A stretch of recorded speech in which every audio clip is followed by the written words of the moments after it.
இமயமலையில இருக்கிறதா சொல்லப்படுற எட்டி கிரியேச்சர் இந்த வீட்டுக்கு வந்து இங்க உள்ள எல்லாரையும் கொலை பண்ண போகுது. நீங்க ஒரு நம்பரை சூஸ் பண்ணி லாக் பண்ணிக்கோங்க. நீ கடைசி வரை எட்டி கிட்ட இருந்து தப்பிச்சு சர்வே ஆகிறீங்களான்னு பார்க்கலாம். இந்த game hide and seek. Okay, number 2 கிட்ட டைமை ஃப்ரீஸ் பண்ற எபிலிட்டி இருக்கு. நம்பர் 7 கிட்ட ரூமை ஸ்வாப் பண்ணிக்கிற எபிலிட்டி இருக்கு. நம்பர் 6 கிட்ட ஃபைட் பண்ற எபிலிட்டி இருக்கு. மத்த நம்பர்ஸ் கிட்ட எந்த எபிலிட்டியும் இல்ல, பட் அவங்களும் தப்பிக்க நிறைய சான்ஸ் இருக்கு. நான் நம்பர் 7 சூஸ் பண்ணலாம்னு இருக்கேன். ரூமை ஸ்வாப் பண்ற எபிலிட்டி எனக்கு இருக்கு. நீங்க என்ன நம்பர் சூஸ் பண்ண போறீங்கன்னு கமெண்ட்ல சொல்லி நல்லா ஒளிஞ்சுக்கோங்க. மறக்காம லைக் தட்டி விட்டு சப்ஸ்கிரைப் பண்ணிட்டு ஸ்டார்ட் பண்ணுங்க.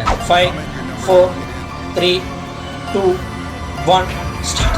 பனியா பெய்யுதே. இமயமலையில இருந்து டைரக்டா வந்து இறங்கிச்சு போல. பக்கத்திலே வந்ததுனால 2 டைமை ஃப்ரீஸ் பண்ணி தப்பிச்சிட்டாங்க. 4 செத்தா 4 காலி. 7 நான் தான்.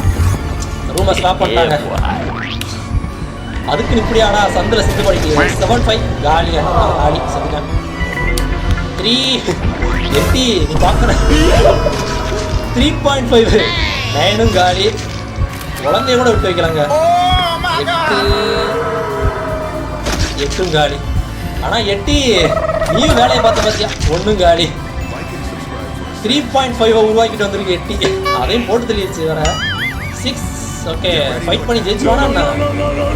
ஒரே ஒரு பிஸ்டல் தான் வச்சிருக்கான். பார்க்கலாம் ஜெயிக்கிறாரா. நோ, அவனும் காலி. ஃபோன் பண்ண இல்லை, போலீஸ்க்குலாம் தப்பிச்சு போகுது எட்டி.